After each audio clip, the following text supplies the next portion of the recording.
여호수아에게 세 번째 양식을 준비하라 강을 건널 것이다 라는 말씀의 제목으로 주의 말씀 함께 나눠보고자 합니다. 지난 금요일 교구 전체 모임 예배 때 제가 우리 인생에는 반드시 해가 없는 어두움이 필요하다라는 말씀을 드렸습니다. 그러면서 나무를 예를 들었습니다. 나무가 지금처럼 봄, 여름, 이제 겨울을 지나고 봄이 돼서 낮이 길어지고 해가 길어지면 더 잎이 파래지고 잎사귀도 더 많아지게 된다. 광합성을 하기도 하고요. 해가 더 길어지니 더 많은 식물의 작용들이 일어나서 더 풍성한 그 나무의 모습을 가지게 된다. 말씀드리면서 남만 아주 긴, 해가 아주 긴 곳의 나무는요, 실제로 뿌리를 깊이 내리지 못한다라는 말씀을 드렸습니다. 여러분, 뿌리는 밤에 깊이 내리기 시작합니다. 해가 없는 어둠이 있을 때 나무는 깊은 뿌리를 내리는 나무가 된다라는 것이죠. 그래서 나무와 식물에게 해가 좋으면 물론 잎이 무성하고 좋은 나무가 되겠지만 반드시 밤이 있어야만 뿌리 깊은 나무가 된다. 그런 이야기를 하면서 제 사무실에서 키우는 화분에 대한 얘기를 좀 말씀드렸습니다. 가끔 우리 성도님들이 또 교회 행사가 있어서 화분이 들어오면 그 화분을 몇 가지는 제 방에 놓습니다. 그런데 꽃이 다 시들고 잎이 다 말라갈 때가 있습니다. 그러면 그 식물도 그 꽃도 다 생명인데 그냥 내치기가 너무 마음이 아파서 잠시 완전히 다 마를 때까지 제 사무실의 작은 화장실에 갖다 놓습니다. 그러면 혼자 그렇게 생각합니다. 이 식물들의 패자부활전이 일어나는 곳이 바로 저곳이다. 그런데 거기서도 계속 말라 죽고 더 이상 꽃을 피우지 못하고 자라지 못하면 나중엔 다 정리하게 됩니다. 그런데 개중에는요, 그 패자부활전과 같은 그 장소에서 그저 물만 줬고요, 다른 곳보다 더 어두운데도 불구하고 꽃을 피우는 화분이 있습니다. 작년 말에 잎도 마르고 더 자라지 못해서 제가 화장실로 치워놓은 겁니다. 그냥 물만 조금 주고 죽지만 마라 기도해 줬는데 어느새 꽃대를 올리더니 이렇게 꽃을 피웠습니다. 패자부활전에서 부활을 성공한 거지요. 그 화분이 어둡고 그늘진 곳에 있었지만 도리어 그곳에서 소생해서 꽃을 피우고 빛을 내더라라는 것입니다. 저는 이처럼 우리 인생 가운데에도 패자부활전이 있다라고 믿습니다. 그리고 많은 그리스도인들은 그런 패자부활전의 삶을 살고 계시리라 생각이 들고요. 바로 오늘 본문에서도 이스라엘 백성이 다시 가나안 땅 앞에 서지요. 바로 그것이 그들의 역사 가운데 패자부활전과 같은 사건이라고 할 수 있습니다. 민수기 13장에서 가나안 땅 앞에 처음 섰을 때 12명의 정탐꾼을 보냈습니다. 하지만 여러분 아시는 대로 40일 동안 그 약속의 땅을 정탐하고 돌아와서 12명 중에 2명 갈렙과 여호수아를 제외하고는요, 모두 그 땅에 들어갈 수 없습니다 라고 보고했습니다. 거기에는 네피림 후손의 아낙 자손의 거민들이 살고 있고 그 성읍은 단단한 성읍으로 세워져 있으며 그곳에 들어가면 우리는 메뚜기에 불과할 것입니다 라는 이야기를 했습니다. 그 보고를 듣고 하나님께서 그것을 약속해 주셨는데 그것에 누가 있던 뭔 상관입니까? 하나님이 약속해 주셨는데 그들이 그렇게 보고하고 사람들이 그 가운데 동조하니 하나님이 분노하셨고요, 벌을 내리셨습니다. 민수기 14장 29절 30절에 너희 시체가 이 광야에 엎드러질 것이라. 너희 중에서 20세 이상으로서 계수된 자 곧 나를 원망한 자 전부가 여분네 아들 갈렙과 눈의 아들 여호수아 외에는 내가 맹세하여 너희에게 살게 하리라. 한 땅에 결탄코 들어가지 못하리라. 벌을 내리시죠. 쓴물을 단물로 바꾸시는 기적과 같은 여호와 라파 치유의 하나님을 경험했고요, 도저히 건널 수 없을 것 같은 홍해를 가르시는 하나님의 역사를 보았습니다. 낮에는 구름기둥, 밤에는 불기둥, 먹을 것이 필요하면 때에 맞춰 시적절하게 만나와 메추라기를 주셨던, 늘 우리를 인도하셨던 그 하나님의 보고도, 하나님을 늘 경험하고도 그 하나님이 약속하신 것을, 그 하나님의 말씀을 믿지 않았던 것이죠. 그 불신앙 때문에 갈렙과 여호수아 외에 10명의 정탐꾼과 그를 쫓아가던 모든 백성은 어느 누구도 약속의 땅에 들어가지 못했습니다. 하나님의 벌, 하나님의 심판이 그곳에 있었지요. 그리고 나서 40년이 지난 후 다시 그 땅 앞에 서게 된 것입니다. 이처럼 하나님은 그의 백성들 더불어 이 자리에 있는 저와 여러분에게 반드시 또 다른 기회를 주십니다. 저는 우리 인생에 이와 같은 패자 부활전이 계속해서 하나님께서 우리에게 그 패자 부활전을 허락해 주신다라고 생각이 듭니다. 사랑하는 여러분, 실패하고 포기한 경험으로 혹시 여러분의 삶의 자리에서 머뭇거리십니까? 내가 과거에 들어가지 못했던 곳인데, 내가 시도하지 못했던 것인데, 내가 실패했던 것인데, 내가 포기했던 것인데 라고 하는 것에 다시 그 앞에 서서 머뭇머뭇하십니까? 반드시 하나님은 다시 할 수 있는 기회를 주십니다. 광야의 40년 후 다시 약속의 땅의 앞에 이스라엘 백성들이 선 것처럼 하나님은 저와 여러분에게 패자 부활전과 같은 인생을 허락해 주실 것입니다. 여러분, 그 기회를 이제는 놓치지 마십시오. 특별히 오늘 말씀을 통해서 반드시 붙잡으시길 바랍니다. 여러분, 인생에 패자 부활전이 없고 저와 여러분이 신앙에 하나님이 주시는, 다시 주시는 기회가 없다면 저와 여러분이 이곳에 있을 수 없다라고 저는 생각이 듭니다. 제가 미국 교회에서 개척할 때 딱 1년 되고 몸이 크게 아팠습니다. 미국엔 의료보험도 잘 안 돼서 병원도 가지 못하고 혼자 끙끙끙 몇 주를 앓다가 그냥 하나님께서 회복시켜 주셔서 그 이후로 지금까지 살고 있습니다. 그때 저는 그런 생각을 했습니다. 내가 이렇게 아무도 모르는 곳에서 죽을 수도 있겠구나. 그때 만약 하나님께서 저를 고쳐주지 않으시고 회복시켜 주시지 않았다면 저는 지금 이 자리에 서지 못했습니다. 저는 지금 살아가는 제 인생이 패자 부활전의 연속이라고 생각이 듭니다. 저는 건강으로도 성직자로도 인간적으로도 매번 패자 부활전의 삶을 살아갑니다. 저만 그러겠습니까? 여러분도 마찬가지시겠죠. 인생의 토너먼트 가운데 승리하고 또 승리해서 최종 결승전에 서서 지금 내가 이렇게 예배를 드리고 하나님 앞에 섰습니다라고 하는 사람이 얼마나 되겠습니까? 우리는 모두 패자 부활전에서 인생의 또 다른 기회를 얻어 회생하는 삶을 매 순간 살아가는 존재 아니겠습니까? 신앙적으로는 예수님 때문에, 그 십자가 때문에, 주의 보혈 때문에 제가 이렇게 덤으로 살아갑니다 라고 고백하는 것이 그리스도인의 신앙이겠지요. 그렇게 이스라엘 백성도요, 약속의 땅 앞에 서서 다시 주신 그 하나님의 기회를 생각하며 여호수아가 대신 이렇게 외칩니다. 10절과 11절 우리 함께 읽어보겠습니다. 이에 여호수아가 그 백성의 관리들에게 명령하여 이르되 진중에 두루 다니며 그 백성에게 명령하여 이르기를 양식을 준비하라. 사흘 안에 너희가 이 요단을 건너 너희 하나님 여호와께서 너희에게 주사 차지하게 하시는 땅을 차지하기 위하여 들어갈 것임이니라 하라. 특히 11절에 여호수아가 이렇게 백성의 관리들에게 명령하지요. 양식을 준비하라. 강을 건널 것이다. 양식을 준비하라. 다시 주신 기회에 여호수아는 이전에 경험했던 실패를 반복하지 않기 위해서 기도 가운데, 묵상 가운데, 하나님과의 대면한 가운데 이렇게 선포합니다. 양식을 준비해라. 하나님이 곧 그 땅을 우리에게 허락하실 것이다. 그렇다면 이 양식을 준비하라 라고 하는 말은 무엇일까? 40년 전에 12명의 정탐꾼이 약속의 땅을 정탐하고 그곳에 거민이 살고 견고한 성읍이 있고 그에 비하면 우리는 메뚜기에 불과하다라고 하는 정탐의 내용을 보고했죠. 그리고는 들어가지 못했습니다. 그리고 40년이 지났지만 지난 주일 말씀대로 그 땅에, 또 그 땅에 살아가는 사람들이 하나도 변하지 않았습니다. 여전히 정탐꾼을 보내면 10명은 우리는 그곳에 갈 수 없습니다. 우리는 메뚜기에 불과할 것입니다 라고 보고할 것입니다.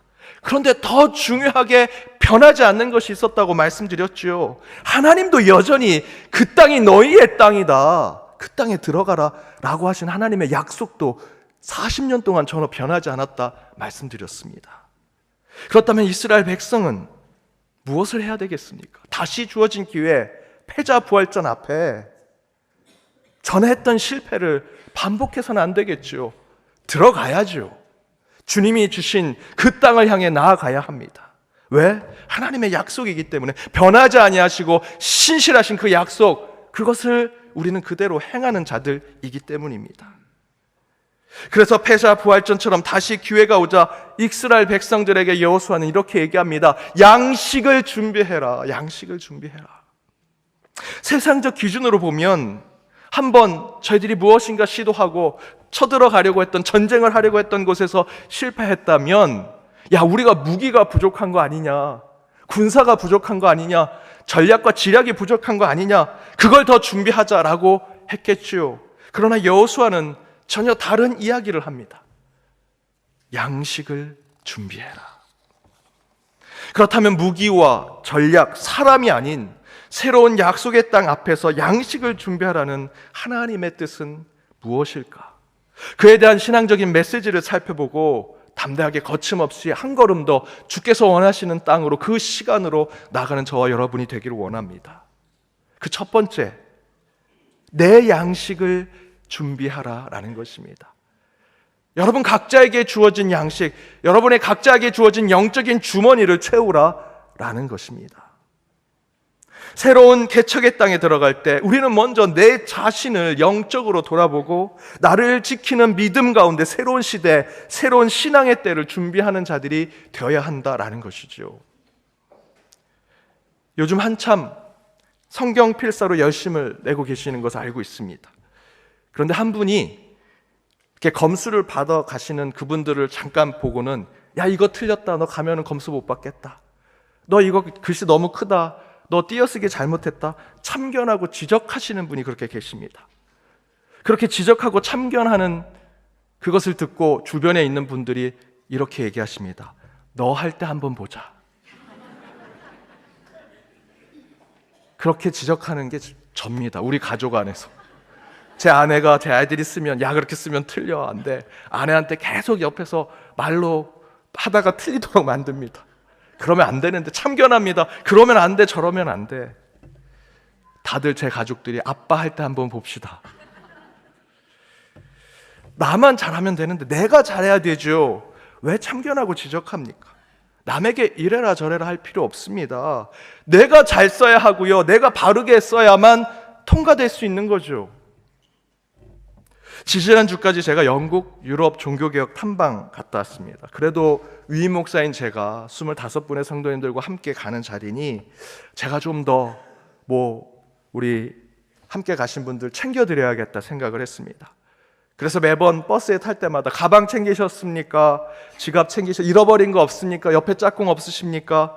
저랑 우리 최영미 목사님이 함께 계속해서 우리 성도님들 챙겨드렸습니다. 잔소리 아닌 잔소리를 계속한 거죠. 저는 속으로 그런 생각을 했습니다. 우리 어머니, 엄마뻘 되는 우리 권사님들, 내가 아들이라고 생각하고 우리 권사님들 좀 챙겨드려야겠다. 그래서 매번 차 탈 때마다 잔소리 아닌 잔소리, 참견 아닌 참견을 계속했습니다. 그리고 마지막 종교개혁 탐방 마지막 코스가 바티칸 성당이었습니다. 근데 그 성당에 들어갈 때 여권이 필요한데 다른 분들은 다 여권을 가져왔는데 저만 여권을 안 가져왔어요.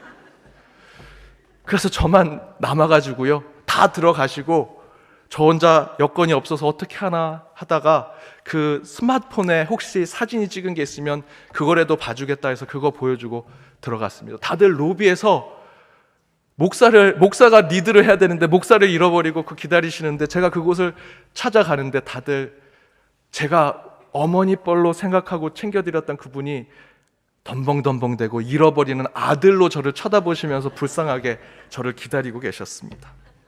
여러분, 바티칸 여행 가시면 반드시 여권 가지고 가셔야 됩니다. 그때 제가 깨달았습니다. 어딘가 들어가기 위해서 우리가 아무리 옆에 있는 사람한테 너 여권이 있어야 돼, 열쇠 있어야 돼, 입장권 있어야 돼 아무리 얘기해도요, 내 입장권, 내 여권, 내 열쇠가 없으면요 들어갈 수 없더라는 것이죠. 남의 거 아무리 챙겨보십시오, 내게 없으면 그곳에 들어갈 수 없습니다. 여러분, 바티칸 성당에 들어가려면 자기 여권이 있어야 합니다. 남의 여권으로는 절대 못 들어갑니다. 남이 잘 가지고 있던, 다른 사람의 여권을 잘 챙겼던 전혀 상관없습니다. 내 것을 내가 잘 챙겨야 합니다. 천국에 갈 때도 마찬가지죠. 다른 사람 참견하고 정죄하고 뭐라고 얘기하지 마십시오. 지금 내 신앙이, 내 믿음이 천국의 입장권, 천국의 열쇠를 쥐는 신앙을 살아가고 있는지, 여러분, 내 것을 먼저 돌아봐야 합니다.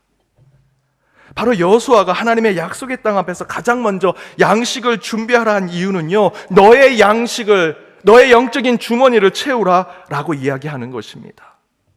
여러분, 이스라엘 백성이 처음 하나님의 약속한 땅에 섰을 때 모든 것을 음식으로 비유했습니다. 10명의 정탐꾼은 우리 가나안 땅의 거민에 비하면 우리는 메뚜기에 불과합니다. 여기서의 메뚜기는요, 잡혀 먹힐 존재라는 상징적 표현입니다. 자기 자신의 정체성을, 자존감을, 자의식을 그 밑바닥으로 내려서 설명하는 것이 메뚜기라고 설명하는 거죠. 그 땅을 차지하기 위해서 내가 무엇을 해야 할지 생각하지 않습니다. 하나님이 내게 약속해 주시고 나를 선택해 주셨는데 라는 거 생각하지 않고요, 그곳에 살고 있는 백성과 자기를 비교합니다. 상대화시킵니다. 그러니 열등감이 생기고 그 가운데 자신의 자존감이 떨어지는 거죠. 그리고는 먹이에 비유를 합니다. 나는 메뚜기에 불과합니다. 그 반대로 그 땅은 하나님이 이스라엘 백성들의 주시기로 작정하셨고 약속하셨습니다. 따라서 그 땅에 누가 있는 것은 중요하지 않습니다. 그 땅을 위해 하나님이 우리를 택하시고 보내신 것이 중요합니다 라고 생각했던 갈렙과 여호수아는 그 당시 뭐라고 얘기했냐면, 예전 저희들이 봤던 개역 한글 성경에 더 잘 표현하고 있습니다. 민수기 14장 9절에 그들은 우리의 밥입니다. 내 자신을 메뚜기로 얘기하지 않고요, 그곳에 있는 자들을, 그 땅을 그는 이야기합니다. 그들이 눈에 잘못되어서 색안경을 끼고 잘못된 안경을 껴서 그들이 거민이 되고 그 땅에 살고 있는 들이 소인이 돼서 그렇게 얘기했을까요? 아니죠. 그들도 잘 압니다. 단지 그들은 하나님이 가나안 땅의 거민을 선택하신 것이 아니라 400년 노예 생활을 했던, 그 애굽에서 노예 생활했던 이스라엘 백성, 오랫동안 광야에서 떠돌이의 삶을 살았던 자신들을 선택하시고 선민으로 세우셔서 그 땅을 약속해 주신 그 하나님을 믿고 있기 때문에 갈렙과 여호수아가 그렇게 고백한 것입니다. 그들은 우리의 밥입니다. 그러면서 40년이 지난 지금 그때를 회상하며 여호수아는 다시 선포하는 것이죠. 우리의 양식을 준비하라. 이제 하나님이 약속한 땅으로 들어갈 것이다. 그 의미는요, 다른 곳, 다른 것, 다른 사람, 세상에 나를 향한 그 어떤 판단과 평가 듣지 말고, 보지 말고, 비교하지 말고, 상대화시키지 말고, 오직 변하지 아니하시고 신실하신 하나님의 약속만 보고 우리의 것을 챙겨 그곳으로 들어가자라고 이야기하는 것이죠. 사랑하는 여러분, 남 참견하지 마십시오. 지적하고 평가하지 마십시오. 정죄하지 마십시오. 천국에 가는데 전혀 쓸모없습니다. 여러분의 양식을 준비하셔야 합니다. 그때 하나님이 약속한 땅에 저와 여러분을 분명히 들여보내주시리라 믿습니다. 예수님은 남 탓하고 남 참견하고 타인 지적하고 평가하고 정죄하라고 십자가에 달리셔서 저와 여러분을 위해 피 흘리시고 구원의 역사를 보여주신 것이 아닙니다. 여러분의 양식을, 하나님이 여러분에게 주신 각자의 양식을 신실하게 준비하십시오. 눈을 닿는 곳으로 돌리지 마십시오. 여러분 자신을 보십시오. 그때 진정으로 하나님이 약속한 땅에 당당하게 들어가는 저와 여러분이 되리라 믿습니다. 두 번째는 타인의 양식을 준비하라입니다. 타인의 양식, 이웃의 양식, 내 옆에 있는 가족과 우리의 양식을 준비해라. 오늘 성경 본문에 나와 있는 이 양식이라는 원어인 히브리 표현은 체다라고 합니다. 이 체다는요, 굴량미, 전쟁 때 먹을 양식을 얘기하죠. 굴량미와 전쟁 때 먹을 양식은 무엇을 얘기합니까? 대장 혼자, 장교들만 모여서 그 양식을 먹는 것이 굴량미와 전쟁에 먹을 양식이겠습니까? 아니지요.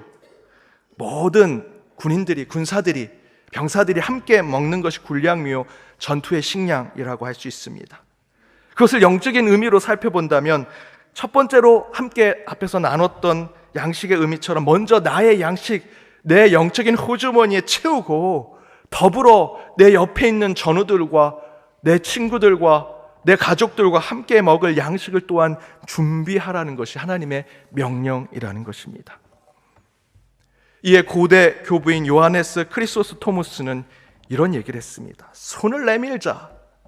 가진 것과 아픈 것과 분노도 함께 나누자. 그것이 신앙이다. 바로 이 크리소스토무스의 말이 타인을 위해 양식을 준비하라, 이웃을 위해, 내 전우를 위해서 함께 양식을 준비하라는 말의 해석을 잘 우리에게 보여줄 수 있습니다. 가나안 땅을 향해 들어갈 때 양식을 준비하라, 특별히 타인을 위해서도 양식을 준비하라 라고 하는 뜻은 단순히 먹을 것을 준비하라, 넉넉히 준비하라는 뜻이 아닙니다.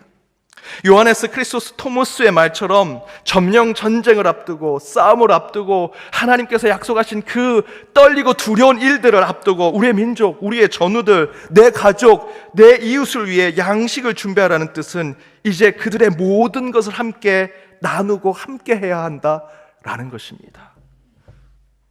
때로는 그 전쟁 앞에 내 목숨도, 내 생명도, 내 한쪽의 다리, 한쪽의 손도 그들과 함께 나눌 수 있는 마음을 가져야 한다는 것이죠.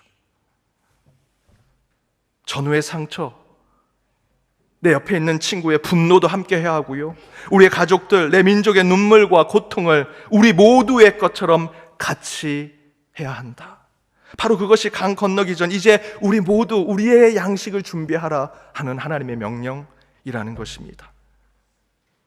그것을 그대로 오늘 본문에서 지키는 지파들이 있었습니다. 12절 이하 9절을 보시면 모세가 르우벤 지파, 갓 지파, 므낫세 반 지파에게는요 요단강 동편 쪽의 땅을 주기로 약속했습니다. 그러니까 그들은요 지금 강을 건너가서 싸울 필요가 없습니다. 그냥 요단강 건너편에 있는 땅을 차지하고 그곳에서 가족과 함께 행복하게 살면 되지요. 그런데 여호수아가 그들에게 이렇게 얘기합니다. 너희는 이미 땅을 받았지만 너희도 너의 동족들과 똑같이 무장하고 전쟁에 함께하라 권면하지요. 아픈 것도, 고통도, 죽음도, 그 전쟁 가운데 내 생명도 함께하자라고 얘기합니다. 바로 그것이 타인을 위해, 이웃을 위해 양식을 준비하라 하는 우리 두 번째 하나님의 메시지입니다. 그 메시지를 이 세 지파에게 던졌습니다. 그러자 그 세 지파가 이렇게 얘기하죠. 16절입니다. 함께 읽겠습니다. 그들이 여호수아에게 대답하여 이르되 당신이 우리에게 명령하신 것은 우리가 다 행할 것이요 당신이 우리에게 보내시는 곳에는 우리가 가리이다.